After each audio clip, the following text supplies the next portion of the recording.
Hi there, fellow humans, and welcome to Just Another Human. I am Mihu, and I am here to bring you some of the craziest, funniest, and downright strange stories from my life.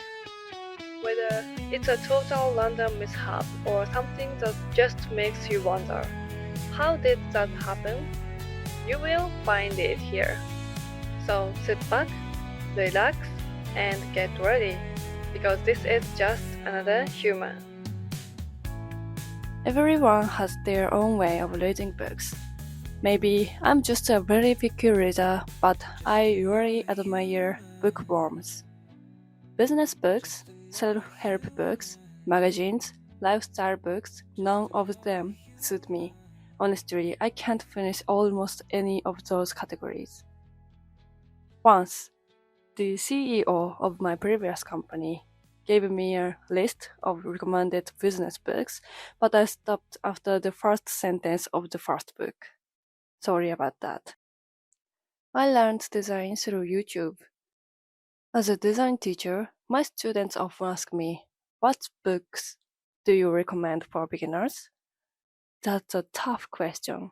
Design tools change every year with new features. So I usually recommend books on timeless topics like color theory or logical foundations. For a long time, I couldn't finish any novels except those by Kaori Ekuni.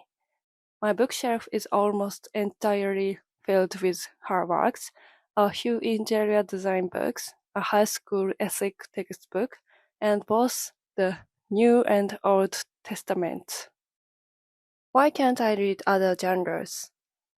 I think it's because I like to take a long way around when finding answers to life's questions. I don't like getting direct answers. It feels boring, and depending on just one source seems risky to me. Plus, those books aren't textbook. They're just someone else's opinions.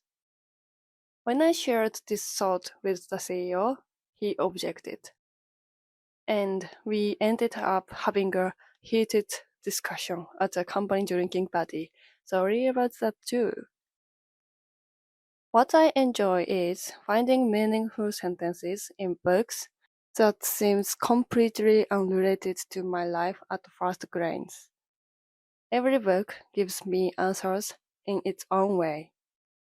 When I was a student, I enjoyed suspense novels by famous authors like Keigo Higashino and Kanae Minato. These days, I stick to literature. But everything changed last year. As an instructor of kids camp, I sometimes struggle to sleep. Sleeping in a bag with no pillow, in unfamiliar surroundings with strange smells, or with kids waking up, talking, or playing in the middle of the night. It's a common occurrence. I did the same when I was a kid.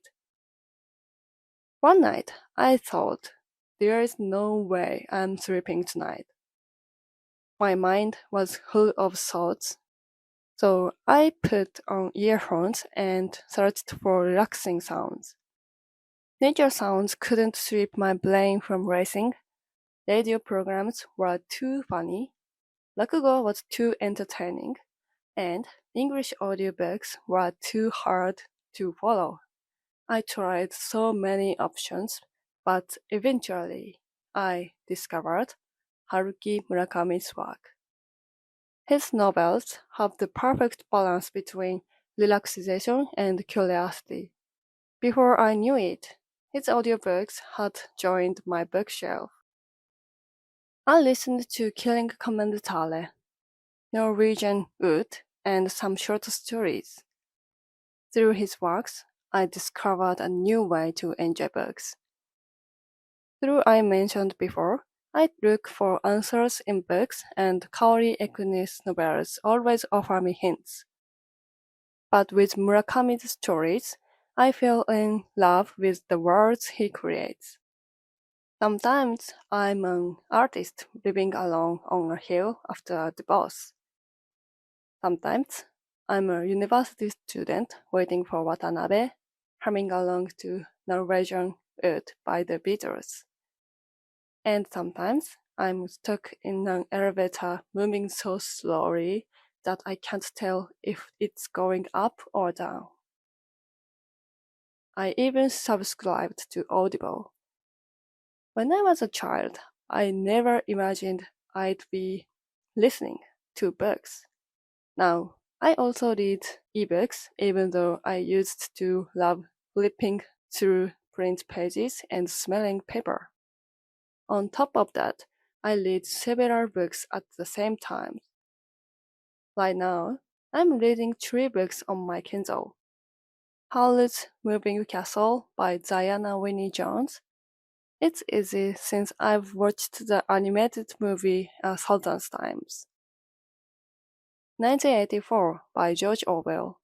It's referenced often in Murakami's novels, and he even wrote a book called 1Q84, which is pronounced the same as 1984 in Japanese, 1984 and 1984. The last one is Why War by Albert Einstein and Sigmund Freud. This one is very hard to read. For physical books, I'm reading Pictorial Book of Japanese Folk Art and Design. Design ideas from the tool of daily life. It's fascinating to see how traditional daily tools were designed, although I've only read about 30 pages so far. As for audiobooks, I'm listening to 1984 and Murakami's Hard-Boiled Wonderland and the End of the World. If my younger self could see me now, she'd probably say, "Who are you? You are not me." Anyway, this turned out to be a long story. I talked too much. If you know of any beginner-friendly but not overly childish literature, I'd love your recommendations.